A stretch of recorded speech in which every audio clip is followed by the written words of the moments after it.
আল্লাহ তাআলা কিয়ামতের কঠিন ময়দানে যেদিন স্বামী স্ত্রীকে চিনবে না, স্ত্রী স্বামীকে দেখে পালিয়ে যাবে, বন্ধু বন্ধুরে চিনবে না, পীর সাহেব মুরিদরে চিনবে না, মুরিদ পীর সাহেবরে চিনবে না, দলের কর্মী তার নেতারে চিনবে না, নেতা তার কর্মীরে চিনবে না, বন্ধু বন্ধুরে দেখে পালাবে। এই কঠিন মুহূর্তে সূর্যটা মাথার কাছে চলে আসবে, জমিনটা তামার জমিন হবে, আজকের জমিনের মতো নয়। মানুষ ঘর্মাক্ত, ক্লান্ত, শ্রান্ত মাথার মগজগুলো কানের ছিদ্র আর নাকের ছিদ্র দিয়ে বেয়ে বেয়ে পড়বে। বিশ্বনবী ফরমান, প্রিয় দর্শক বিন্দু, আপনাদের সবাইকে জানাই আন্তরিক শুভেচ্ছা ও স্বাগতম। ইসলাম একটি পূর্ণাঙ্গ জীবন ব্যবস্থা, যা আমাদেরকে শিখায় কিভাবে নিজের জীবনকে চলতে হবে, কিভাবে নিজেকে কথা বলতে হবে, আর কিভাবে আল্লাহ তাআলার সন্তুষ্টি অর্জন করতে হবে। আজ আমরা কোরআন ও হাদিসের আলো থেকে শিক্ষা অর্জন করব, জ্ঞান অর্জন করব এবং নিজেকে একটি ভালো মুসলমান বানানোর চেষ্টা করব। এই জন্য এই ভিডিওটি ভালোভাবে দেখবেন, সম্পূর্ণ শুনবেন এবং এখান থেকে যা শিখবেন তা আপনার নিজের জীবনে প্রয়োগ করবেন। চলুন আলোচনাটি শুরু করা যাক। কিয়ামতের ওই কঠিন ময়দানে 7 শ্রেণীর ব্যক্তিকে রব্বুল আলামিন তার আরশের নিচে ছায়া দিবেন। তার মধ্যে প্রথম শ্রেণীর ব্যক্তি হলো ইমামুন আদিল, যে ইনসাফের সাথে বিচার করে, যে জাস্টিস সমাজে সার্ভ করে, যে সুশাসন নিশ্চিত করে, ওই ইমামুন আদিল। আদিল শব্দটা বুঝছেন না? ইন্নাল্লাহা ইয়া'মুরু বিল আদল, পাইছেন? আদিল। 7 শ্রেণীর ব্যক্তিকে আল্লাহ তাআলা সুশীতল আরশের নিচে ছায়া দিবেন, যেদিন তার দেয়া ছায়া ছাড়া কোনো ছায়া থাকবে না। এর প্রথম হচ্ছে ইমামুন আদিল, ন্যায়পরায়ণ শাসক। চিল্লায় বলেন সুবহানাল্লাহ। আবার বিশ্বনবী বললেন, ইন্নাল মুকসিতিনা ইনদাল্লাহি আলা মানাবিরা মিন নূর আন ইয়ামিনির রহমান। কিয়ামতের দিন যারা ন্যায় পরায়ণ হিসেবে আল্লাহর সামনে দাঁড়াবে, কিয়ামতের দিন রব্বুল আলামিন তার আরশের ডান দিকে ওই ন্যায় পরায়ণ লোকদের জন্য আরশের ডান দিকে একটা নূরের মিম্বারে তাদেরকে বসার সুযোগ করে দিবে। আল্লাহর আরশের ডান দিকে ন্যায় পরায়ণ লোকদের জন্য আল্লাহ তাআলা নূরের মিম্বার বানাবে। চারটে কেন কথা মনে করেছেন? আল আদাল, জাস্টিস। ইন্নাল্লাহা ইয়া'মুরু বিল আদল। আল্লাহ তাআলা এই আদালতের নির্দেশনা দেন, সুবিচার, সুশাসন। প্রিয় ভাইয়েরা, এটা আমরা বাংলাদেশে চাই কি চাই না? এই যে অরাজকতা, এই যে অন্যায়, এই যে জুলুম, এই যে ইনকনসিস্টেন্সি সমাজের অসঙ্গতির প্রধান কারণ জাস্টিস নাই, সুবিচার নাই, সুশাসন নাই। শেষবারের মতো আওয়াজ করে বলেন তো, আমরা বাংলাদেশে আদল চাই কি চাই না? তাহলে প্রথম নির্দেশনা শেষ। আল্লাহ তাআলা তোমাদেরকে আদলের আদেশ দেন। এরপরে আল্লাহ বললেন, আমি তোমাদেরকে ইহসানের আদেশ দেই। ইন্নাল্লাহা ইয়া'মুরু বিল আদলি ওয়াল ইহসান। আমি তোমাদেরকে যেমনি আদলের নির্দেশনা দেই, তেমনি ভাবে তোমাদেরকে ইহসানের নির্দেশনা দেই। ইহসান, আওয়াজ করে সবাই বলেন তো ইহসান। ইহসান মানে কারো প্রতি সফট হার্টেড হওয়া, মহানুভব হওয়া, অনুগ্রহ পরায়ণ হওয়া, অনুগ্রহশীল হওয়া, একে অপরের প্রতি দয়াদ্র হওয়া। একে অপরের প্রতি দয়াদ্র, অনুগ্রহশীল হওয়া ছাড়া মানবিক সমাজ কশিনকালেও গঠন করা সম্ভব না। প্রিয় ভাইয়েরা, সুন্দর আচরণ দিয়ে, ইহসান দিয়ে যা জয় করা যায়, নরম আচরণ দিয়ে যেটা অর্জন করা যায়, কঠোরতা দিয়ে সেটা পারা যায় না। বিষ্ণু ঈসা ইসলাম ইহসান দিয়ে, কোমল আচরণ দিয়ে, তার অনুগ্রহ দিয়ে তিনি অনেক কাফিরের হৃদয়কে জয় করে ফেলেছেন। সাইয়েদনা সুমামা ইবনে উসাল রাদিয়াল্লাহু তাআলা আনহুর কথা মনে পড়ে যায়। তিনি ছিলেন ইয়ামামার বাদশা। মদিনাতে বিশ্বনবীকে হত্যা করার নিয়তে এসেছিলেন। গোপনে গোপনে বিশ্বনবীকে হত্যা করে আবার ইয়ামামাতে তিনি ফিরে যাবেন। কিন্তু কি অবাক করা কাণ্ড, হত্যা করতে পারে নাই, সাহাবাদের হাতে তিনি ধরা পড়ে গেলেন।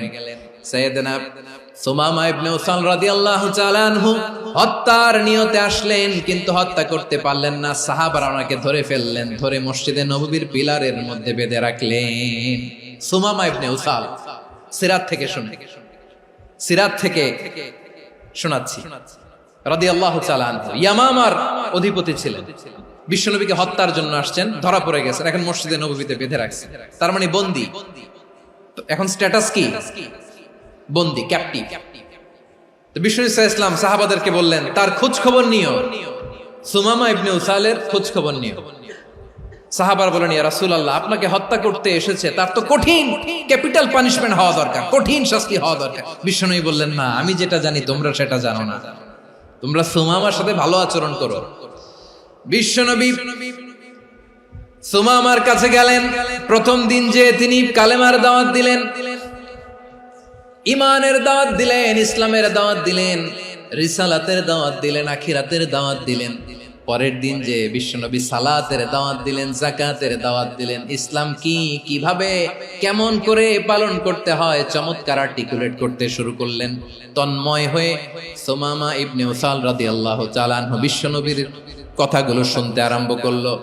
একদিন নয়, 2 দিন নয়, টানা 3 দিন বিশ্বনবী সুমামার কাছে ইসলামকে প্রেজেন্ট করেছেন, উপস্থাপন করেছেন। আওয়াজ করে বলেন কয় দিন? 3 দিন। 3 দিন মসজিদে নববীতে বাধা। আর সাহাবীদেরকে বললেন তার খোঁজ খবর নিও, তোমরা যে রুটি বানাও এর মধ্যে সবচেয়ে ভালো আটার রুটিটা তারে দিও, সবচেয়ে রিফাইন্ড খেজুর, যেটা পিওর খেজুর, এটা তারে দিও। আর বিশ্বনবী নিজের উট থেকে দুধ দহন করে ওনার বাড়ির এক কর্মচারীকে বলেছেন দুধ দহন করে সুমামার জন্য নিয়ে যেও। সুবহানাল্লাহ পড়বেন না? সবাই তো অবাক, ইয়ামামা থেকে আসছে নবীকে হত্যা করতে, বিশ্বনবী দেখে তারে জামাই আদর করে। 1 দিন নয়, 2 দিন নয়, টানা 3 দিন বিশ্বনবী এভাবে সুমামার কাছে যেয়ে ইসলামকে প্রেজেন্ট করতে আরম্ভ করলেন, ইসলামকে উপস্থাপন করতে শুরু করলেন।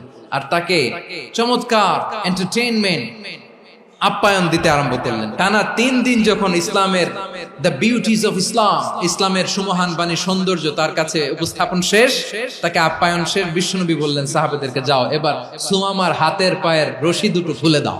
সাহাবারা তর্ক জুড়ে দিলেন, লা ইয়া রাসূলুল্লাহ, এমনটা করবেন না, তো ভয়ঙ্কর ভয়ঙ্কর খুনি, কি জানি কি হয়ে যায়। বিশ্বনবী বললেন না, তার হাতে পায়ের রশিগুলো খুলে দাও। সাহাবারা বিশ্বনবীর কথা মতো তার হাতে পায়ের রশিগুলো খুলে দিল। সুমামা মুহূর্তের মধ্যে মসজিদে নববী থেকে বের হয়, ইয়ামামায় ফিরে না যে মসজিদে নববীর পাশে একটা খেজুর বাগান ছিল সেখানে চলে গেলেন। সেখানে একটা ছোট্ট কুয়া ছিল, কুয়ার পানি দিয়ে তিনি গোসল করলেন। সুবহানাল্লাহ পড়েন। কুয়ার পানি দিয়ে গোসল করে মসজিদে নববীর সামনে এসে বিশ্বনবী এবং সাহাবাদের সামনে দাঁড়িয়ে সাব্বাবা উঁচু করে বললেন, আশহাদু আল্লা ইলাহা ইল্লাল্লাহ ওয়া আশহাদু আন্না মুহাম্মাদান আবদুহু ওয়া রাসূলুহু। আমি সাক্ষ্য দিচ্ছি আল্লাহ ছাড়া কোনো ইলাহ নাই, আর মুহাম্মদ আল্লাহ তাআলার প্রেরিত বান্দা এবং রাসূল। প্রিয় ভাইয়েরা, ইহসান দিয়ে যা জয় করা যায়, কঠোরতা দিয়ে সেটা কঠিনকালেও জয় করা যায় না। আওয়াজ করে বলেন ঠিক কি না? এবার সুমামা দাঁড়িয়ে বলে, ওগো নবী, আমি তো কালিমা পড়ে মুসলমান হয়ে গেলাম, এবার শোনেন, এই মুহূর্তের আগে আপনার চেহারার চাইতে নিকৃষ্ট কোনো চেহারা আমার কাছে ছিল না, কিন্তু শাহাদা পাঠ করার পরে আপনার চেহারার চাইতে উত্তম শ্রেষ্ঠ কোনো চেহারা আমার কাছে আর নাই। ও নবী, আজকের দিনের আগে ইসলাম ধর্মের চেয়ে নিকৃষ্ট অপছন্দনীয় কোনো ধর্ম আমার কাছে ছিল না, কিন্তু এই মুহূর্ত থেকে ইসলামের চেয়ে সেরা শ্রেষ্ঠ পছন্দনীয় কোনো ধর্ম আমার কাছে নাই। নবী গো, আজকের দিনের আগে মদিনার চাইতে অপছন্দনীয় নিকৃষ্ট কোনো শহর আমার কাছে ছিল না, কিন্তু এই মুহূর্তের পর থেকে মদিনার চাইতে কোনো শ্রেষ্ঠ শহর আমার জানা নাই।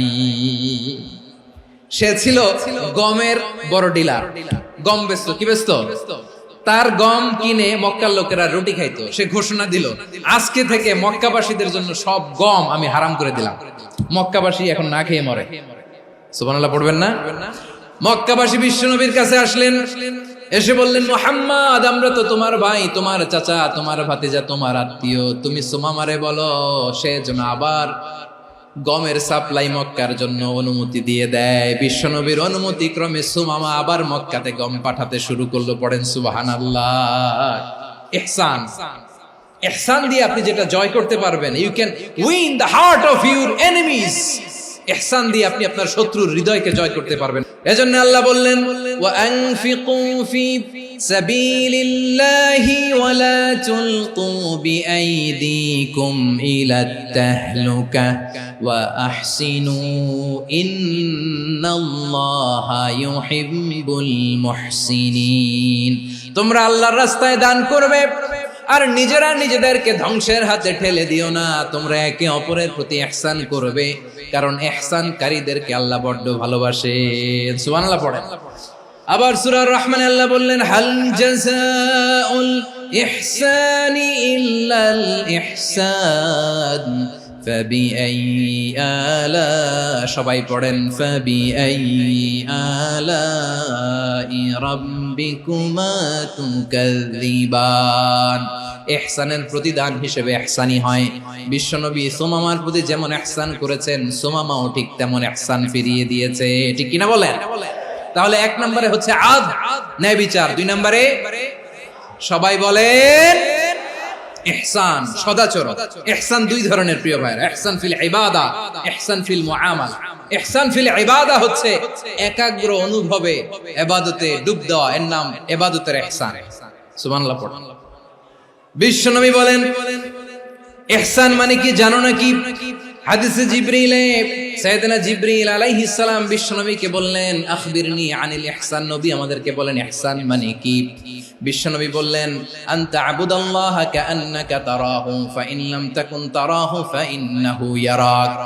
ইহসান মানে হলো এমন ভাবে তুমি আল্লাহর সামনে নিজেকে উজাড় করে ইবাদত করবে, তুমি ভাববে তুমি আল্লাহকে দেখতে পাচ্ছ। আর এটা যদি ভাবা তোমার জন্য কঠিন হয়ে যায়, অন্তত এতটুকু তুমি ভাববা যে আল্লাহ তোমাকে দেখতে পাচ্ছেন। ঠিক কিনা বলেন? ও আমার বীর চট্টলার ভাইয়েরা, কেউ যেটা দেখে না সেটা দেখে কে? এই বিশ্বাস হৃদয়ের মধ্যে আছে? নামাজে যখন দাঁড়ান এই ফিলিংসটা আনা যাবে? এসা পর্যন্ত যে আমরা হায়াত পাবো কোনো গ্যারান্টি আছে? সবাই আওয়াজ করে বলেন, গ্যারান্টি আছে? গ্যারান্টি নাই। এজন্য বিষ্ণু ইসলাম বলেছে এমন ভাবে নামাজে দাঁড়াও, ইবাদত করো, মনে করো হতে পারে এটাই আমার জীবনের শেষ নামাজ।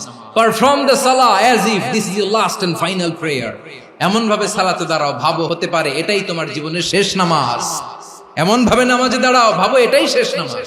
তাহলে নামাজে একাগ্রতা বাড়ায় দিবে কে? ফলে ইবাদতের ইহসান আমাদের অর্জিত হবে। আর মুআমালাতে ইহসান হলো, বিশ্বনবী বলেন, ইন্নাল্লাহা তাবারাকা ওয়া তাআলা كتب الإحسان على كل شيء فإذا قتلتم فأحسنوا القتلة وإذا ذبحتم فأحسنوا الذبح وليحد أحدكم شفرته وليرح ذبيحته। ইহসান দুই ধরনের, আওয়াজ করে বলতে হবে কয় ধরনের? একটা হচ্ছে ইহসান ফিল ইবাদা, ইবাদতে ইহসান। ইবাদতে ইহসান কি? একাগ্র অনুভব দিয়ে ইবাদত করা, মন প্রাণ দিয়ে ইবাদত করা। আর মুআমালাতে ইহসান কি? সব কাজে, দৈনন্দিন কাজে, কর্মে, সামাজিক অ্যাক্টিভিটিতে কোমলতা প্রদর্শন করা, অনুগ্রহের সাথে সবকিছু করা। আল্লাহ তাআলা ইন্নাল্লাহা তাবারাকা ওয়া তাআলা কাতাবাল ইহসানা আলা কুল্লি শাই, তিনি সবকিছুর ব্যাপারে ইহসানকে আবশ্যক করেছেন। সবকিছু, মুমিনের সব কাজে ইহসানের পরশ থাকবে। ওয়া ইযা কাতালতুম ফাহসিনুল কিতলা, বিষ্ণুই বলেন তুমি যখন কাউকে হত্যা করো ইহসানের সাথে করো। সুবহানাল্লাহ পড়বেন না? যখন হত্যা করো তখনও ইহসানের সাথে। আচ্ছা হত্যা করবো আবার ইহসান আসবে করতে, করে তো মেরেই ফেলবো আমি। আল্লাহ, ও ভাই একজন খুন করেছে, খুনি, রাষ্ট্রীয় আইনে তার শাস্তি হয়েছে ডেথ পেনাল্টি, মৃত্যুদণ্ড। এখন মৃত্যুদণ্ড দেখে আপনি যেমনি মন চায় তেমনি মারবেন লোকটারে? ওর নাক কেটে ফেলতে পারবেন? ওর কান কাটতে পারবেন? ওর চোখ উপড়ে ফেলতে পারবেন আপনি? যেমন মন চায় তার অঙ্গহানি করা যাবে না। ইহসানের সাথে তাকে হত্যা করো। সুবহানাল্লাহ, this is Islam, this is the true essence of Islam. ওয়া ইযা যাবাহতুম ফাহসিনু যাবহা, যখন জবাই করবে তখনও ইহসানের সাথে জবাই করবে। করব জবাই, ওইখানেও নাকি ইহসান। আচ্ছা কুরবানির দিন আমরা পশুগুলোরে কি করি বলেন? সবাই আওয়াজ করে, জবাই। জবাই মানে তো এটারে মেরেই ফেলতেছি, একটু পরে তো টুকরো টুকরো করে গোশতগুলো খাবো, এটা তো খাবো, এটা তো মেরেই ফেলবে। বিষ্ণু বলে না, জবের মধ্যেও, মুমিনের জবের ভেতরেও ইহসানের পরশ থাকা চাই। যখন জবাই করবে প্রাণীটাকে হাত পা টাইট করে বেঁধে নাও, ছুরিটাকে শার্পেন করে নাও, ধারালো করে নাও, যাতে অল্প সময়ে জবাইটা হয়ে যায়, প্রাণীটা যাতে কম কষ্ট পায়। সুবহানাল্লাহ পড়ে। দিস ইজ কল্ড ইহসান। আল্লাহ তাআলা যেমনি আদলের আদেশ করেছেন, ন্যায় বিচার, জাস্টিস এনশিওর করতে বলেছেন, সমাজে ইহসানের ব্যবহার, ইহসানের অনুশীলন তিনি করতে বলেছেন। এজন্য মুমিনের প্রতিটি কাজে, আমার চট্টগ্রামের ভাইয়েরা আমার দিকে তাকান, খেয়াল করে শুনুন, মুমিন জীবনের প্রতিটি কাজে ইহসানের পরশ থাকা চাই। আমরা যেন আমাদের পরিবারের প্রতি ইহসান করি, আমরা যেন আমাদের কর্মচারীদের প্রতি ইহসান করি, আমরা যেন আমাদের কলিগদের প্রতি ইহসান করি, আমরা যেন আমাদের ভাইদের প্রতি ইহসান করি। মুমিন জীবনের প্রতি কাজে ইহসানের পরশ থাকার দরকার আছে না নাই? কথা বুঝতে পেরেছেন? তাহলে আল্লাহ তাআলার তিনটা আদেশ ছিল, কয়টা গেল? প্রথমে কি ছিল? আদল। 2 নম্বরে, 3 নম্বরে রব্বুল আলামিন বললেন ওয়া ইতাইদিল কুরবা, নিকটাত্মীয়দেরকে দান করো, নিকট আত্মীয়দেরকে দাও, যারা তোমাদের ব্লাড কানেকশনের আত্মীয় তাদেরকে তোমরা দাও। এখানে জেনারেলি বললেন দাও, কি দিব সেটা তিনি এখানে বলেন নাই, সেটা তিনি সূরাতুল ইসরার মধ্যে বলেছেন। আল্লাহ বলেন ওয়া আতিযাল কুরবা হাক্কাহ, নিকট আত্মীয়দেরকে তাদের অধিকার, তাদের প্রাপ্য তোমরা বুঝিয়ে দাও। দেখেন, একটা শান্তির সমাজ, একটা সমৃদ্ধ সমাজ, একটা মানবিক সমাজ গঠনের জন্য আল্লাহ তাআলা বেশি না, মাত্র 3টা অর্ডার, 3টা ভার্ডিক্ট তিনি জারি করেছেন।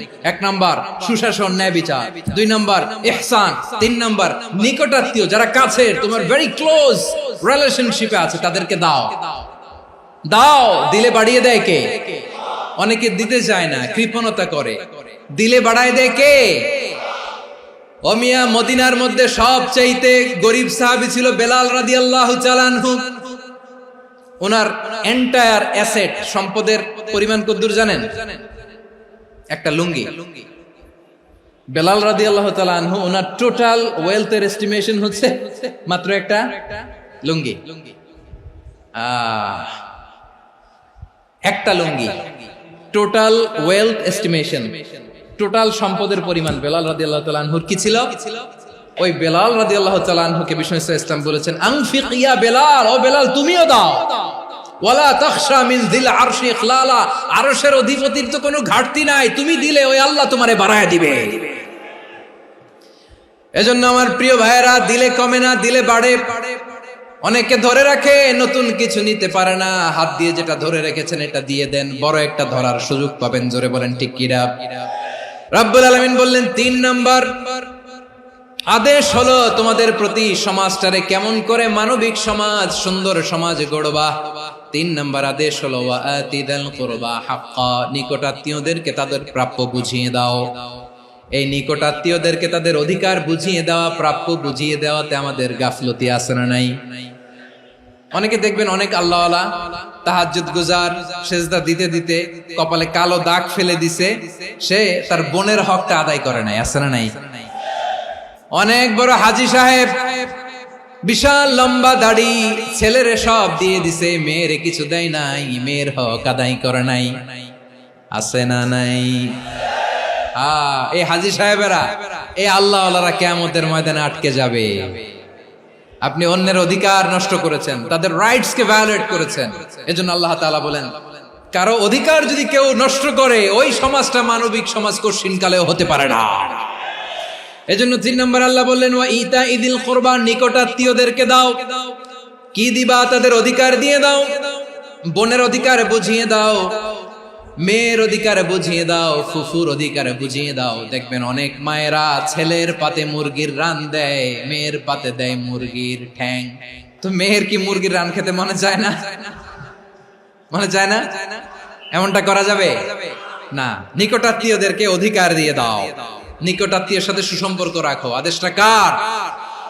এজন্য প্রিয় ভাইয়েরা, জীবনে যদি বারাকা অর্জন করতে চান, নিকটাত্মীয়দের সাথে সুসম্পর্ক রাখতে হবে, তাদের জন্য উপহার পাঠাতে হবে। বিশ্বনবী বলেন লা ইয়াদখুলুল জান্নাতা কাতে, যে ব্যক্তি আত্মীয়তার সম্পর্ককে ছিন্ন করে দেয়, সে কঠিন কালেও আল্লাহর জান্নাতে ঢুকবে না। আপনি কি এটারে সহজ হাদিস মনে করছেন? এটা সহজ কথা? আপনি ভাবছেন আপনার নামাজ আপনারে বাঁচাতে পারবে, আপনার রোজা বাঁচাতে পারবে, আপনার তাহাজ্জুদ আপনারে বাঁচাতে পারবে? অধিকার নষ্ট করলে কিছুই আপনারে বাঁচাতে পারবে না। এজন্য নিকট আত্মীয়দেরকে দিতে হবে বেশি বেশি। বিশ্বনবী বলেন ইন্না সাদাকাতা আলাল মিসকিনি সাদাকা ওয়া আলা যির রাহিমি ইসনাতান সাদাকাতুন ওয়া সিলা। মিসকিনরে দান করলে শুধু দানের সওয়াব হয়, নিকট আত্মীয়কে দান করলে দুইটার সওয়াব হয়, সাদাকার সওয়াব হয়, আবার আত্মীয়তার বন্ধন অটুট রাখার সওয়াব হয়ে যায়। আবার বিশ্বনবী বললেন, মান সাররাহু আইয়ুবসাতা লাহু ফি রিজকিহি ওয়া ইনসালাহু ফি আসারিহি ফালইয়াসিল রাহিমা। যে ব্যক্তি তার রিজিকের প্রশস্ততা চায় আর হায়াতে বরকত চায়, সে যেন তার আত্মীয়ের সাথে সুসম্পর্ক রাখে। আমার প্রিয় চট্টলার ভাইয়েরা, আমাদের রিজিক বাড়ুক, এটা আমরা চাই কি চাই না? সবাই চান? হ্যাঁ, আমাদের রিজিকে প্রশস্ততা আসুক, চাই কি চাই না? আমাদের হায়াতে বরকত আসুক, আমরা চাই কি চাই না? এই দুইটা যদি চান, তাহলে নিকট আত্মীয়দের সাথে সুসম্পর্ক রাখবেন। পারবেন? তাহলে সমাজটারে মানবিক সমাজ বানায় দিবে কে? তিনটা আদেশ চলে গেল। এক নম্বরে কি ছিল? 2 নম্বরে, 3 নম্বরে নিকট আত্মীয়দেরকে দান।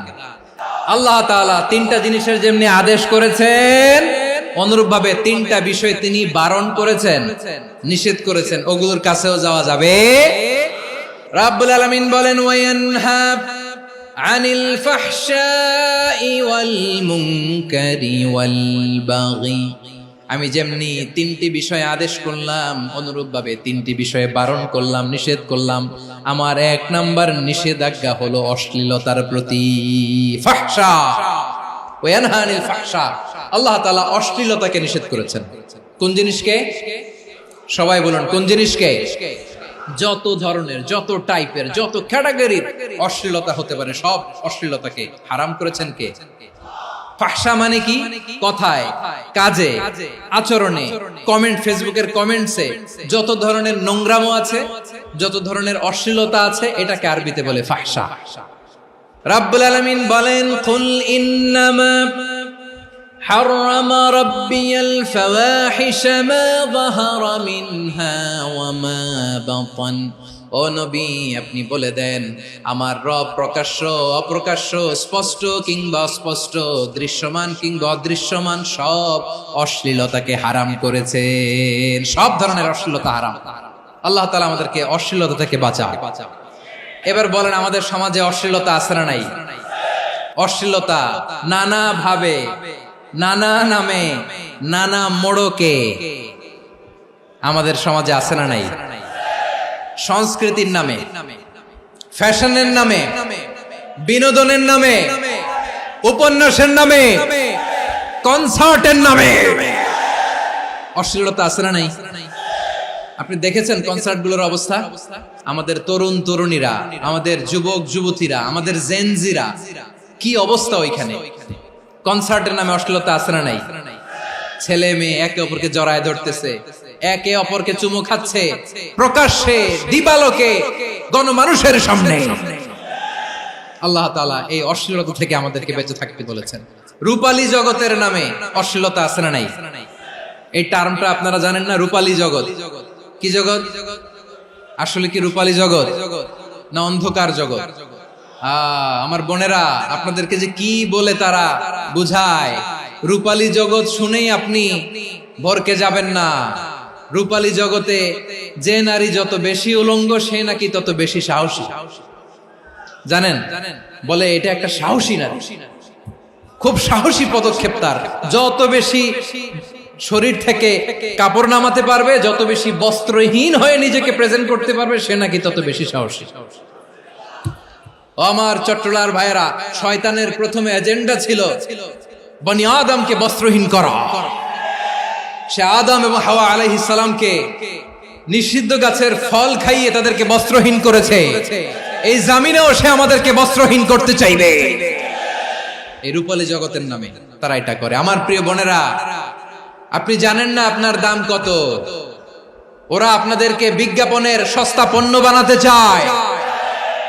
ওরা আপনাদেরকে ওদের ভোগের লিপসার টুলস বানাতে চায়। ওরা আপনাদেরকে দিয়ে ওদের খায়েশ পূরণ করতে চায়। এটা আপনাদের জন্য মোটেও ডিগনিটি নয়, এটা আপনাদের জন্য সম্মান নয়। আপনার সম্মান শালীনতায়, আপনার সম্মান হেজাবে, আপনার সম্মান ভদ্রতায়, আপনার সম্মান আপনার ডিসেন্ট পোশাকে। পোশাক বলে দেয় এই নারীটা ভদ্র না অভদ্র, পোশাক বলে দেয় এই মেয়েটা কোন ঘরের মেয়ে। আপনি জানেন না, আপনারা সস্তা পণ্য বানায়, ভোগের পণ্য, বিলবোর্ডে আপনাকে উলঙ্গ করে উপস্থাপন করে। এই অশ্লীলতার সাথে ইসলামের কোনো সম্পর্ক। এজন্য আল্লাহ বলেন, আমি অশ্লীলতাকে হারাম করেছি। অশ্লীলতাকে হারাম করার প্রথম কারণ হলো এর মাধ্যমে মানবতাকে অপমানিত করা হয়। কারণ মানুষের সম্মান মানুষের পোশাকে। মানুষ যখন পোশাকহীন হয়ে যায়, বস্ত্রহীন হয়ে যায়, তার সম্মান কমে যায়, ঠিক কিনা? অশ্লীলতাকে হারাম করার প্রথম কারণ হচ্ছে মানুষ মানুষকে অপমান করে। একটা নারী, সে তো সম্মানিত, নারী যে কত সম্মানিত নারীরা এটা বুঝেই নাই।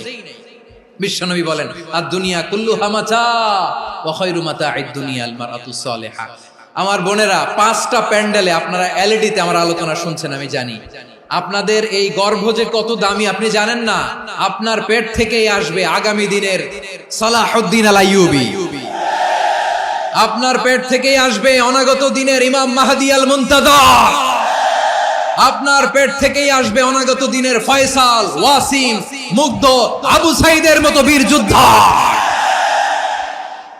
আমার প্রিয় বোনেরা, আমার প্রিয় বোনেরা, বিশ্বনবীর কথার ওজন খেয়াল করেন। আর দুনিয়া কুল্লুহা মাতা ওয়া খায়রু মাতা'আদ দুনিয়া আল মারআতুস সালিহা। দুনিয়ার সবকিছুই অ্যাসেট, এর মধ্যে সবচেয়ে দামি অ্যাসেট নেককার নারী। আপনার গর্ভ যে কত দামি আপনি জানেন না। নিজের সময়টাকে কাজে লাগান, কোরআন পড়েন, সুন্নাহ পড়েন। আপনার অনেক দায়িত্ব ঘরে। You are the MD of your family. একটা family it's a very big institution. পরিবার একটা অনেক বড় প্রতিষ্ঠান। And you are the MD of your institution. আপনি এই পরিবারের MD, managing director of your family. এখানে আপনার কত দায়িত্ব। আপনি ছেলে মেয়েদেরকে তারবিয়া করবেন। আপনি আপনার স্বামীর জন্য ঘরটারে জান্নাতের নীর বানাবেন। আপনার জন্য জান্নাতের ডুপ্লেক্স বাড়ি ওইখানে তৈরি করে রাখবে কে? আপনি যে কত দামি আপনি জানেন না। নারীদেরকে আল্লাহ বানিয়েছেন উচ্চতর করে, নিম্নতর নয়। নারীদেরকে ছোট্ট জিনিস দিলে এটারে বড় করে দেয়। নারীদেরকে ভ্রূণ দিলে, শুক্রাণু দিলে নারী এটারে বাচ্চা হিসেবে উপহার দেয়, ঠিক কিনা? বিয়ের মাধ্যমে স্বামী যখন তার শুক্রাণু তার স্ত্রীকে উপহার দেয়, স্ত্রী রিটার্নে কি উপহার দেয়? ফুল ফর্ম বেবি, মানব সন্তান। দেখছেন, আপনি দিলেন একটুকুনি, দিছে বিশাল। আপনি যদি নারীকে বাজার এনে দেন, নারী এটাকে সুস্বাদু খাবারে রূপান্তর করে দেয়। আপনি তাকে একটা মুচকি হাসি দিয়ে দেন, সে তার কলিজা দিয়ে দেয়। কিন্তু যদি আপনি তার মনে কষ্ট দেন, সে আপনার জীবনকে জাহান্নাম বানায়া দেয়। নারীর মন বুঝতে পারলে নেয়ামত, বুঝতে না পারলে কিয়ামত। আমার প্রিয় বোনেরা, আপনি যে কত দামি আপনি জানেন না। অনেক দামি আপনি। আপনাদেরকে যেন ভোগের সস্তা পণ্য বানাতে না পারে, আপনাদেরকে সচেতন থাকতে হবে। তাহলে কেন আল্লাহ তাআলা এই ফাহশা অশ্লীলতাকে হারাম করলেন? 1 নাম্বার, এতে হিউম্যান ডিগনিটি কমে। 2 নাম্বার, এতে মানুষের অধিকার নষ্ট হয়। আপনি বিয়ে করেছেন, এরে পরকিয়া করেন, ওর সাথে এরকম আছে না নাই? স্ত্রীর অধিকার নষ্ট করেছেন। আপনি বিবাহ সম্পর্কে আবদ্ধ হয়েছেন তার সাথে, আপনি পরকিয়া করেন ওই ছেলের সাথে, আপনি আপনার হাজবেন্ডের সাথে বিট্রে করেছেন। এজন্য আল্লাহ অশ্লীলতাকে হারাম করেছেন। অশ্লীলতাকে হারাম করার আরেকটা কারণ হচ্ছে আল্লাহ তাআলা এই হিউম্যান জেনারেশনকে এটাকে প্রিজার্ভ করতে চায়। হিফজুন নাসল, এটা মাকাসিদুশ শরিয়ার অনেক গুরুত্বপূর্ণ একটা মাকাসিদ, অনেক গুরুত্বপূর্ণ। আপনার নাসল, আপনার জেনারেশনকে সংরক্ষণ করা। এই যে আসতেছে ফেব্রুয়ারি, কত ফেব্রুয়ারি জানো? এটা কি বিশ্ব ভালোবাসা দিবস? হ্যাঁ, কি দিবস? এই বিশ্ব ভালোবাসা দিবসের সাথে মুসলমানদের কোনো সম্পর্ক নাই। আমার প্রিয় ভাইরা, এই যে আপনি অবৈধ সম্পর্কে জড়ালেন, কেন আল্লাহ অশ্লীলতাকে হারাম করেছে দেখেন। বলতেছিলাম যে এটা আপনার নাসল, আপনার জেনারেশন, আপনার লিনিয়েজ, আপনার বংশকে প্রিজার্ভ করা। কে কার বাবা, কে কার মা, বাবা মা জানা, প্রজন্মকে প্রিজার্ভ করা, এটা ইসলাম ওয়াজিব করে দিয়েছে। এই যে অবৈধ সম্পর্কের কারণে, বিশ্ব বেহায়া দিবসের কারণে, এগুলোর আউটকাম, আউটপুট হিসেবে মাঝে মাঝে এই ঢাকা মেডিকেলের ডাস্টবিনে নবজাতকের বাচ্চার কান্নার আওয়াজ শুনতে পাওয়া যায়। চট্টগ্রাম মেডিকেলের ডাস্টবিনে নবজাতকের কান্না শুনতে পাওয়া যায়। বীর চট্টলার মুসলমানেরা বুঝতে পারলে আওয়াজ করে বলেন। এই যে চট্টগ্রাম মেডিকেলে যে নবজাতকটা পাওয়া গেল, ওর বাবাকে আমাকে বলেন, ওর মাকে, ও কোন ফ্যামিলির সন্তান কেউ জানে? আপনি হিউম্যান ডিগনিটিকে অপমান করেছেন না? আপনি তার ভবিষ্যৎকে অন্ধকার করেছেন না? আপনি তার লিনিয়েজকে প্রশ্নবিদ্ধ করে দিয়েছেন না? এই জন্য আল্লাহ তাআলা অশ্লীলতাকে আমাদের জন্য হারাম করে দিয়েছেন। পড়েন সুবহানাল্লাহ। এই জন্য রাব্বুল আলামিন বলেন, কুল ইন্নামা حرم ربي الفواحش ما ظهر منها وما بطن। প্রকাশ্য অপ্রকাশ্য সব অশ্লীলতাকে হারাম ঘোষণা করে দিয়েছে কে? আবার দুনিয়ার বুকে যারা অশ্লীলতার প্রসার করে তাদের জন্য শাস্তি মজুদ রেখেছে কে? রব্বুল আলামিন বলেন, ইন্নাল্লাযীনা ইউহিব্বুনা আন তাশিআল ফাহিশাতু ফিল্লাযীনা আমানু লাহুম আযাবুন আলীমুন ফিদ দুনিয়া ওয়াল আখিরাতি ওয়াল্লাহু ইয়ালামু ওয়া আনতুম লা তা'লামুন। নিশ্চয়ই যারা বিশ্বাসীদের মাঝে অশ্লীলতার প্রচার প্রসার করতে চায় তাদের জন্য আমি মর্মন্তুদ শাস্তি প্রস্তুত করে রেখেছি, দুনিয়াতেও রেখেছি, আখিরাতেও রেখেছি। ঘোষণাটা কার? যারা এই নাটকের নামে, সিনেমার নামে, রূপালী জগতের নামে, মুভির নামে, ওটিটি প্ল্যাটফর্মের নামে আমার সমাজে অশ্লীলতা ছড়াতে চায় তাদের জন্য কঠিন মর্মন্তুদ শাস্তি মজুদ রেখে দিয়েছে কে? ও আমার বোনেরা, এখনো আপনি জাগবেন না?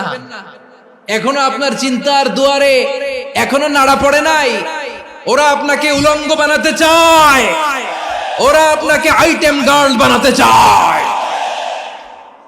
এজন্য ইসলাম অশ্লীলতাকে হারাম করেছে। হারাম। ইসলাম বলেছে যোজন যোজন দূরে থাকো, ওরা বলে না কাছে আসো, কাছে আসার গল্প, ক্লোজ আপ ওয়ান, কাছে আসার গল্প আছে না নাই? তাহলে অশ্লীলতার সাথে আমাদের কোনো সম্পর্ক? সবাই বলতে পারেননি, আওয়াজ করে বলুন, অশ্লীলতার সাথে আমাদের কোনো সম্পর্ক? আমরা এই সমস্ত ক্লোজ আপ ওয়ান, কাছে আসার গল্পের প্রোগ্রামে যাব? আমরা কোন ধরনের অশ্লীল কন্টেন্ট সোশ্যাল মিডিয়ায়, টিভিতে দেখব? কি যুগ যে আমরা কাটাচ্ছি আপনি কল্পনা করতে পারবেন না। পর্ন ইন্ডাস্ট্রি, নারী পুরুষের বস্ত্রহীন যুগল দৃশ্য, এটাকে দিয়ে ওরা কোটি ডলারের ইন্ডাস্ট্রি বানিয়েছে। পুরো মানব ইতিহাসে এরকম জঘন্য সময় মানব ইতিহাস পার করে নাই। পর্ন এটা ইন্ডাস্ট্রি হয়ে গেছে। আমাদের এই যুবকগুলো, জেনজিগুলো, ওদের চরিত্র বাঁচাবে কি করে? কেমন করে হেফাজত করবে ওদের এই মূল্যবান চরিত্র? আমার প্রিয় ভাইরা, এই অশ্লীলতার দ্য লেটেস্ট ভার্সন হচ্ছে LGBTQ,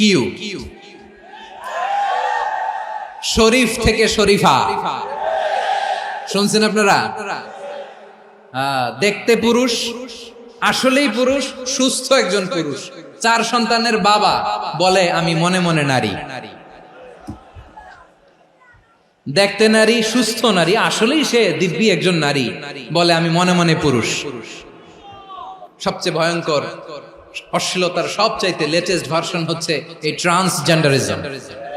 সুস্থ পুরুষ তার বায়োলজিক্যাল গ্রোথকে হরমোন দিয়ে স্টপ করে দিয়ে সে সার্জারি করে নারী হতে চায়।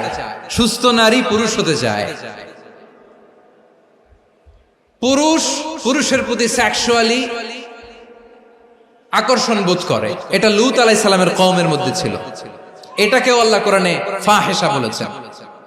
ওয়ালুতান ইয قال لقومه أتأتون الفاحشة ما سبقكم بها من أحد من العالمين। লূত আলাইহিস সালাম বললেন, তোমরা কি এমন এক অশ্লীল কার্যক্রমে ডুব দিলে নাকি যেটা গোটা বিশ্বের কেউ কখনো করে নাই, তোমরাই প্রথম করেছো। পড়েন নাউযুবিল্লাহ। এই পশ্চিমের এই রোগ আমার দেশে যেন আসতে না পারে, আমাদের সজাগ থাকতে হবে। প্রিয় ভাইরা, চিল্লায় বলেন ঠিক কি না? পশ্চিমের অবস্থা ভয়ঙ্কর। পাশ্চাত্যে, আমি যুক্তরাষ্ট্রে ছিলাম অনেকদিন, কয়েক মাস, বিভিন্ন স্টেটে ঘুরেছি। গার্ডিয়ানরা উদ্বিগ্ন, ছেলে মেয়েদেরকে, ছোট্ট ছেলে মেয়ে, ওদেরকে জিজ্ঞেস করে, তুমি how do you feel right now inside yourself? তুমি ভিতরে ভিতরে কেমন ফিল করো? তোমার কি ছেলে ছেলে লাগে না মেয়ে মেয়ে লাগে? আচ্ছা বলেন, এই ছোট্ট বাচ্চাটাও কি এগুলো জেন্ডার অ্যাসাইনমেন্ট বলতে এগুলো কিছু বুঝে? এইভাবে মিসগাইড করা হচ্ছে। কৌতূহল বশত ছোট্ট ছেলে যদি বলে আমার তো মেয়ে মেয়ে লাগে, তখন বলে যে না তুমি মেয়ে, ছেলে না। মা বাবা বাধা দিলে ওকে আলাদা গভর্নমেন্ট হাউসে নিয়ে যায়। ভয়ঙ্করতম অবস্থা। আমরা একটা সময় শুনতাম যে হুজুর আমার ছেলেটা খুব ভালো, হাফেজে কোরআন, আল্লাহওয়ালা। হুজুর আমার ছেলে দাড়ি রাখছে, আল্লাহওয়ালা। হুজুর আমার ছেলে 5 ওয়াক্ত সালাত জামাতের সাথে পড়ে, তার মানে আল্লাহওয়ালা। পশ্চিমে যে আমি কি শুনছি জানেন? ওরা বলে হুজুর আমার ছেলেটা ইউনিভার্সিটির একটা মেয়ের সাথে প্রেম করে, ও খুব আল্লাহওয়ালা, হুজুর দোয়া করবেন। এর কারণ ওদের কাছে আল্লাহওয়ালার ক্রাইটেরিয়া হচ্ছে হুজুর আমার ছেলেটা আরেক ছেলের পছন্দ করে নাই, আমার মেয়েটা আরেক মেয়েকে ভালোবাসে নাই, এজন্য আমার ছেলেটা আল্লাহওয়ালা, হুজুর ওর জন্য একটু দোয়া করে দিয়েন। কি চ্যালেঞ্জ ওরা ফেস করতেছে। ওনার ছেলে যে আরেক ছেলেরে বিয়ে করবে না, এটাতেই উনি খুশি যে আলহামদুলিল্লাহ আমার ছেলেটা একটা মেয়েরে ভালোবাসে, আমার মেয়েটা একটা ছেলেরে ভালোবাসে, মানে এটা খুব আল্লাহওয়ালা। নাউজুবিল্লাহ পড়তে পারলেন না? এজন্য অশ্লীলতার সাথে আমাদের কোন সম্পর্ক। রাব্বুল আলামিন বলেন ওয়ায়ানহা আনিল ফাহশাই ওয়াল মুনকারি ওয়াল বাগি, তিনটা জিনিসকে আমি নিষিদ্ধ করলাম। এক নাম্বার হলো ফাহশা, অশ্লীলতা। 2 নম্বরে হলো মুনকার, সমস্ত মন্দ কাজ। মুনকার মানে হচ্ছে যত মন্দ কাজ, খারাপ কাজ, বাজে কাজ, এটার বলে মুনকার। এটার কি বলে? আপনারা পড়ছেন না তা'মুরুনা বিল মা'রুফি ওয়া তানহাউনা আনিল মুনকার। সৎ কাজের আদেশ, অসৎ কাজের নিষেধ। মুনকার, মুনকার হচ্ছে মানুষের স্বাভাবিক বিবেকবোধ যেটাকে খারাপ বলে, ওইটাই মুনকার। পৃথিবীর সব আসমানি গ্রন্থ যেটাকে খারাপ বলেছে, মানুষের স্বাভাবিক বিবেকবোধ যেটাকে খারাপ বলেছে, এগুলো সব মুনকার। যেমন ইফতিজিং, এটা কি ভালো না খারাপ? মজুদদারি, খাদ্যে ভেজাল দেওয়া, ওজনে কম দেওয়া, মাছে ফরমালিন মিশানো, চাঁদাবাজি, টেন্ডারবাজি, দখলবাজি, এগুলো আমাদের স্বাভাবিক বিবেকেই বলে এগুলো খারাপ, এগুলো হচ্ছে মুনকার। আল্লাহ তাআলা এই মুনকার থেকে আমাদেরকে বেঁচে থাকতে বলেন, আর শয়তান এই মুনকারের প্রতি আমাদেরকে উদ্বুদ্ধ করে। আল্লাহ তাআলা বললেন ইয়া আইয়ুহাল্লাযীনা আমানু লা তাত্তাবিউ খুতুওয়াতিশ শাইতান ওয়া মান ইয়াত্তাবি' খুতুওয়াতিশ শাইতানি ফাইন্নাহু ইয়া'মুরু বিল ফাহশাই ওয়াল মুনকার। আল্লাহ বললেন আমার গোলামেরা শোনো শোনো, ও আমার বিশ্বাসী বান্দারা খবরদার, তোমরা কশিনকালেও শয়তানের পদাঙ্ক অনুসরণ করবে না, কারণ শয়তান তোমাদেরকে অশ্লীলতা এবং মন্দ কাজের দিকে উদ্বুদ্ধ করে। আমাদের কাজ হচ্ছে শয়তান আমাদেরকে যেদিকে নিতে চায় আমরা তার উল্টা দিকে যাব। শয়তান এই মন্দ কাজকে আমাদের কাছে বিউটিফাই করে, চাকচিক্যময় করে আমাদের সামনে উপস্থাপন করে। এজন্য আল্লাহ বলেন মুনকারকে থামাতে হবে, মুনকার প্রতিরোধ করতে হবে। মুনকার প্রতিরোধের দায়িত্ব শুধু আমাদের নাকি? শুধু আপনার খতিব সাহেবের, ইমাম সাহেবের, নাকি মুসলিম উম্মার সবার? আওয়াজ করে বলুন, মুনকার অসৎ কাজ প্রতিরোধের দায়িত্ব কার? রাব্বুল আলামিন বলেন কুনতুম খায়রা উম্মাতিন উখরিজাত লিন-নাসি তা'মুরুনা বিল মা'রুফি ওয়া তানহাউনা আনিল মুনকার। তোমাদেরকে শ্রেষ্ঠ জাতি করে জমিনের মধ্যে আবির্ভূত করা হয়েছে, যাতে করে তোমরা জমিনের ভেতরে সৎ কাজের আদেশ করতে পারো আর অসৎ কাজের নিষেধ করতে পারো। উম্মাহ, কুনতুম খায়রা, তাহলে গোটা উম্মার দায়িত্ব, এটা বুঝতে পারছেন তো? আচ্ছা, আরো নিচে আসেন। এরপরে আল্লাহ বললেন শুধু উম্মাহ না, এই জমিনের রাজত্ব আমি যাদের হাতে দেই, এই জমিনের মালিক আমি যাদেরকে বানিয়ে দেই, যাদেরকে আমি সরকারের দায়িত্ব দেই, তাদেরকেও মুনকার প্রতিরোধের দায়িত্ব দিয়েছে কে? আল্লাহ বলেন যারা ক্ষমতার মসনদে বসেছে তাদেরকে 4 দফা কর্মসূচি আমি আল্লাহ দিলাম। আওয়াজ করে বলেন কয় দফা? আল্লাহ বলেন আল্লাযীনা ইম্মাক্কান্নাহুম ফিল আরদি আকামুস সালাতা ওয়া আতাউয যাকাতা ওয়া আমারু বিল মা'রুফি ওয়া নাহাউ আনিল মুনকার ওয়ালিল্লাহি আকিবাতুল উমুর। যারা এই জমিনের উত্তরাধিকার হয়েছে তারা 4 দফা কর্মসূচি নিয়ে সামনে আগাবা। সালাত কায়েম করবা, যাকাত আদায় করবা, সৎ কাজের আদেশ দিবা, অসৎ কাজ থেকে মুনকার প্রতিরোধ করবা। আদেশটা কার? আমার প্রিয় চট্টলার ভাইরা, পুরো উম্মার দায়িত্ব মুনকার প্রতিরোধ করা, সরকার প্রধানের দায়িত্ব মুনকার প্রতিরোধ করা। এরপর আল্লাহ বলেন প্রতিটা ফ্যামিলির যিনি প্রধান সিইও বাবা, প্রত্যেক বাবারও দায়িত্ব এই মুনকার প্রতিরোধ করা। আওয়াজ করে বলেন ঠিক কি না? যেমনটি সাইয়েদনা লোকমান আলাইহিস সালাম ওনার কলিজার টুকরা সন্তানকে আদেশ করেছেন, ইয়া বুনাইয়া আকিমিস সালাতা ওয়া'মুর বিল মা'রুফি ওয়ানহা আনিল মুনকার। পড়েন সুবহানাল্লাহ।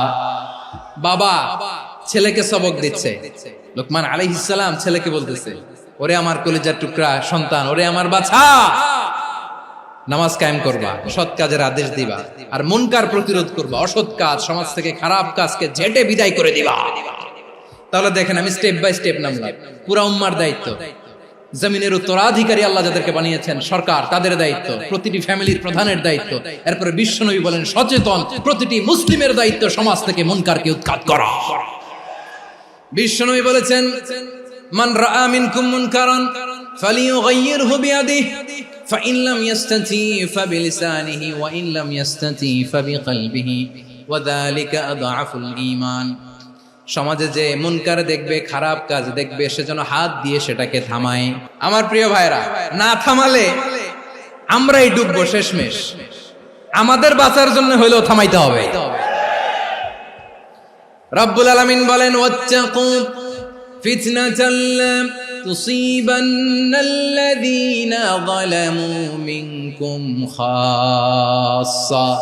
ও আমার গোলামেরা, ওই আযাবকে ভয় করো যে আযাব যখন আমি জমিনের বুকে পাঠাই শুধু জালেমদেরকেই মারি না, আলেমদেরকেও মারি। আযাব যখন আসে তখন শুধু জালিমই মরে না, আলেমও মরে। জানেন মুসা আলাইহিস সালামের পায়ে একবার একটা লাল পিঁপড়া, তো উনি রেগে মেগে পাশি দেখে লাল পিঁপড়ার বাসা, পা দিয়ে ডলে মুছে সবগুলো পিঁপড়া মেরে ফেলছে।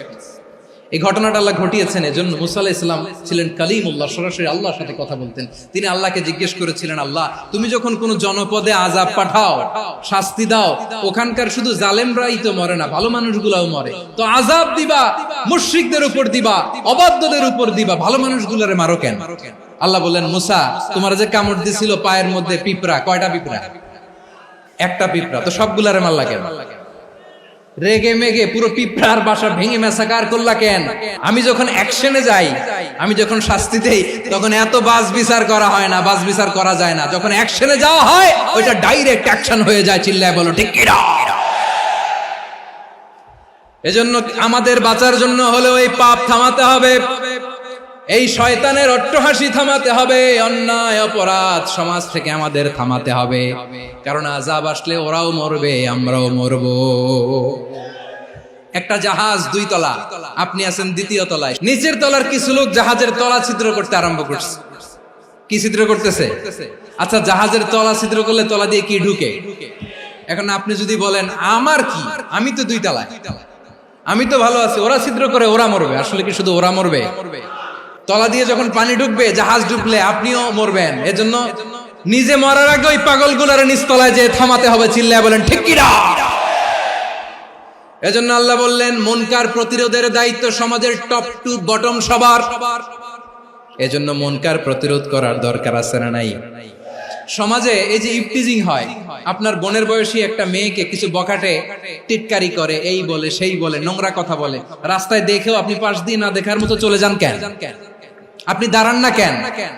আপনি দাঁড়ালেই তো থেমে যাবে, কারণ সত্যের যে শক্তি তার সামনে মিথ্যা মুখ থুবড়ে পড়ে। আপনার সামনে ও কিছুই না, নাথিং। আপনি দাঁড়ান, ওকে প্রশ্ন করেন যে আমার বোনকে তুমি ডিস্টার্ব করো কেন? আপনাকে দেখে আরো 5 জন দাঁড়াবে, 5 জনকে দেখে আরো 10 জন দাঁড়াবে। আমাদের নীরবতা আর আমাদের নিশ্চুপ থাকাই জালিমদেরকে আরো শক্তিশালী জালিম বানিয়েছে। এজন্য মুনকার প্রতিরোধের দায়িত্ব আমাদের সবার। টেন্ডারবাজি, চাঁদাবাজি, দুর্নীতি, অপরাধ, দখলদারিত্ব, মজুদদারি, এগুলো সবকিছু একসাথে প্রতিরোধ করতে হবে, ঠিক কিনা বলেন? একটা মানবিক সমাজ যদি চাই, প্রতিরোধ করতে হবে। প্রিয় ভাইয়েরা, আল্লাহর শপথ নিয়ে বলি, এই নাসিহাত গুলো সবার জন্য, সব দলের জন্য, সব মতের মানুষের জন্য। আমরা কোনো দলের প্রতি মানুষকে ডাকি না, আমরা ডাকি ইসলামের দিকে। সব দলের, সব মতের, সব মানুষদেরকে আমরা আহ্বান জানাই, আসুন আমরা একটা সুন্দর সমাজ বিনির্মাণ করি। এই যে নতুন বাংলাদেশের এক সুযোগ এসেছে, আর জীবনে হয়তো আসবে না, সামনের 100 বছর এই সময় আসবে না। আসুন দেশটাকে আমরা সাজাই, আসুন আমরা দুর্নীতি বন্ধ করি, আসুন আমরা চাঁদাবাজি বন্ধ করি, আসুন আমরা দখলদারিত্ব বন্ধ করি, আসুন আমরা এক দল আরেক দলকে নিশ্চিহ্ন করার যে রাজনীতি, এটা বন্ধ করি। সব দলের প্রতি আমার আহ্বান, আমরা চাঁদাবাজ মুক্ত বাংলাদেশ চাই, জুলুম মুক্ত বাংলাদেশ চাই, ফ্যাসিজম মুক্ত বাংলাদেশ চাই, গুণ খুন খারাপি মুক্ত বাংলাদেশ চাই, আমরা নতুন ভোরের বাংলাদেশ চাই। ওই বাংলাদেশ পাওয়ার জন্য মুনকার প্রতিরোধে, অন্যায় প্রতিরোধে যদি বাঘের বাচ্চার মতো, আবু সাইদের মতো 2 হাত উঁচু করে, বুককে টান টান করে প্রসারিত করে দাঁড়াতে হয়, রাজি আছো মুসলমান? রাব্বুল আলামিন বলেন, ওয়ায়ানহা আনিল ফাহশাই ওয়াল মুনকারি ওয়াল বাগি ইয়াইদুকুম লাআল্লাকুম তাযাক্কারুন। আল্লাহ বললেন, আমি অশ্লীলতাকে নিষেধ করি, আমি সব ধরনের মন্দ কাজকে নিষিদ্ধ করি, সব শেষে আমি সীমা লঙ্ঘনকে তোমাদের জন্য নিষিদ্ধ করি। নিষিদ্ধ করেছেন কয়টা জিনিস? 1 নম্বরে অশ্লীলতা, 2 নম্বরে মুনকার তথা সব মন্দ কাজ, 3 নম্বরে আল বাগি, সীমা লঙ্ঘন, ক্রসিং দ্য লিমিট। সীমা লঙ্ঘন করা ভালো না। We all should know our limits. চিল্লায় বলেন ঠিক কিনা? একই আয়াতে আল্লাহ বললেন, কুল ইন্নামা হারামা রাব্বিয়াল ফাওয়াহিশা মা যাহারা মিনহা ওয়া মা বাতানা ওয়াল ইসমা ওয়াল বাগিয়া বিগাইরিল হক। অন্যায় ভাবে যে অবাধ্য হয়, যে সীমা লঙ্ঘন করে, তাদেরকেও আমি এটা হারাম করে দিলাম। সীমা লঙ্ঘন করা হারাম। আল্লাহ বারবার বারবার আমাদেরকে ওয়ার্নিং দেয়। যখন আমরা থামি না, তখন আল্লাহ ধরে, আর যখন ধরে তখন ছাড়ে না। ধরে ধরে ধরে না, ধরলে আল্লাহ। ফেরাউনকে কিন্তু হুট করে ধরে নাই, আপনারা জানেন, 9 বার ওয়ার্নিং দিয়েছে। ফেরাউনকে আল্লাহ তাআলা ওয়ার্নিং দিয়েছিল কয়বার? রাব্বুল আলামিন বলেন, ওয়ালাকাদ আতাইনা মূসা 9 আয়াতিন বাইয়িনাত। 9টা মুআজিজা দেখিয়েছি, 1 2 3, বারবার এইভাবে রিমাইন্ডার, ওইভাবে রিমাইন্ডার, এইভাবে নসিহত, ওইভাবে দাওয়া। ফাকুলা লাহু কাওলান লাইয়িনা, নরম করে বলো, সফট করে বলো, যত ওয়ে হতে পারে দাওয়া মেথডোলজি। মুসা আলাইহিস সালামের সব অ্যাপ্লাই শেষ, 10ম বারে যে আল্লাহ ধরছে। 10ম বারে যে ধরেছে। এজন্য আল্লাহ বলেন, আমি সীমা লঙ্ঘনকে পছন্দ করি না। কোরআনের অন্য আয়াতে বাগীকে বলা হয়েছে আল ইতিদা। সীমা লঙ্ঘন যারা করে তাদেরকে আল্লাহ বলেছেন মুতাদিন। ওয়াকাতিলু ফি সাবিলিল্লাহিল্লাযীনা ইউকাতিলুনাকুম ওয়া লা তা'তাদু ইন্নাল্লাহা লা ইউহিব্বুল মুতাদিন। আমি সীমা লঙ্ঘনকারীদেরকে কোশ্চিনকালেও পছন্দ করি না। আমরা যেন সীমা লঙ্ঘন না করি, রাজি আছেন তো? যে কোনো ক্ষেত্রে ইবাদতে যেন সীমা লঙ্ঘন না করি। অনেকে আমরা ইবাদতে সীমা লঙ্ঘন করে ফেলি। বিশ্বনবী সাল্লাল্লাহু আলাইহি ওয়াসাল্লাম যেটা শিখিয়েছেন, এর বাইরে যে অতিরিক্ত বুজুর্গ হতে চায়, এরকম আছে না নাই? কোন ক্ষেত্রেই সীমা লঙ্ঘন করা যাবে, এমনকি যুদ্ধ ক্ষেত্রেও না। বিশ্বনবী সাল্লাল্লাহু আলাইহি ওয়াসাল্লাম বলেন, খবরদার যুদ্ধ ক্ষেত্রেও সীমা লঙ্ঘন করো না। কি সুন্দর ইসলাম আমরা পেয়েছি। বিশ্বনবী বলেন, খবরদার যুদ্ধের ময়দানে কোনো নারীর গায়ে হাত তোলো না, কোনো শিশুর গায়ে হাত তোলো না, কোনো গবাদি পশু হত্যা করো না, কোনো শস্য ক্ষেত্র ধ্বংস করো না, ইবাদতরত অন্য ধর্মের কোনো সন্ন্যাসীর গায়ে হাত তোলো না। বলেন সুবহানাল্লাহ। তাহলে আমরা সীমা লঙ্ঘন করতে পারবো? প্রিয় ভাইরা, একটা সুখী, সমৃদ্ধ, শান্তির সমাজ, মানবিক সমাজ যদি আমরা গঠন করতে চাই, আমাদের আল্লাহর দেয়া কয়টা আদেশ মানতে হবে বলেন দেখি? আর বেঁচে থাকতে হবে কয়টা জিনিস থেকে? আল্লাহর আদেশ কি? 1 নাম্বার আদাল, ন্যায়পরায়ণতা। আমরা সুবিচার, সুশাসন, ন্যায় বিচার চাই কি চাই না? 2 নম্বরে কি ছিল? মাশাআল্লাহ, আমরা যেন সবার প্রতি দয়া পরবশ হই, ইহসান করি। 3 নম্বরে কি ছিল? নিকটাত্মীয়দের দান করা, তাদের অধিকার প্রাপ্য বুঝিয়ে দেওয়া। পাশাপাশি তিনটা জিনিস থেকে আল্লাহ বারণ করেছেন, নিষেধ করেছেন। তার প্রথমটা ফাহশা, অশ্লীলতা। অশ্লীলতার সাথে আমাদের কোনো সম্পর্ক। 2 নম্বর নিষেধাজ্ঞা কি ছিল? আল মুনকার, সমাজের যত মন্দ কাজ এগুলোকে আমরা প্রতিরোধ করব। রাজি আছেন তো সবাই? 3 নম্বরে আল বাগী, সীমালঙ্ঘন। কোন মুসলিম সীমালঙ্ঘন করে না। রাব্বুল আলামিন শেষে বললেন ইয়াইদুকুম লাআল্লাকুম তাযাক্কারুন, আল্লাহ তোমাদেরকে উপদেশ দেন যাতে তোমরা শিক্ষা গ্রহণ করো। আমরা উপদেশ দেব, আমরা জোর করে কাউরে কিছু মানাতে চাই না। লা ইকরাহা ফিদ্দিন ওয়াযাক্কির ফাইন্না যিকরা তানফাউল মুমিনিন, উপদেশ দিলে এটা মুমিনদের কাজে দেয়। লাস্তা আলাইহিম বিমুসাইতির ইন্নামা আনতা মুযাক্কির, নবী হে আপনি রিমাইন্ডার দাতা, আপনি উপদেশ দিবেন। আমরাও বিশ্বনবীর এই হাদিসগুলো থেকে, কোরআনের আয়াত থেকে রিমাইন্ডার, এই কথামালা বাণী বাহক হিসেবে এই বাণীগুলো আপনাদের সাথে কাছে পৌঁছে দিলাম। আমরা আল্লাহ তাআলার কাছে প্রার্থনা করি, আল্লাহ আমরা যেন আদল দিয়ে আমাদের সমাজকে গঠন করতে পারি। আল্লাহ আমরা যেন ইহসান করতে পারি, আমরা যেন নিকটাত্মীয়দের দান করতে পারি। আল্লাহ যত ধরনের অশ্লীলতা, অনাচার, মন্দ কাজ, সীমালঙ্ঘন, অবাধ্যতা থেকে যেন আমরা বেঁচে থাকতে পারি। আল্লাহ তাআলা আমাদের সবাইকে কথাগুলো বোঝার ও আমল করার তৌফিক দান করুক।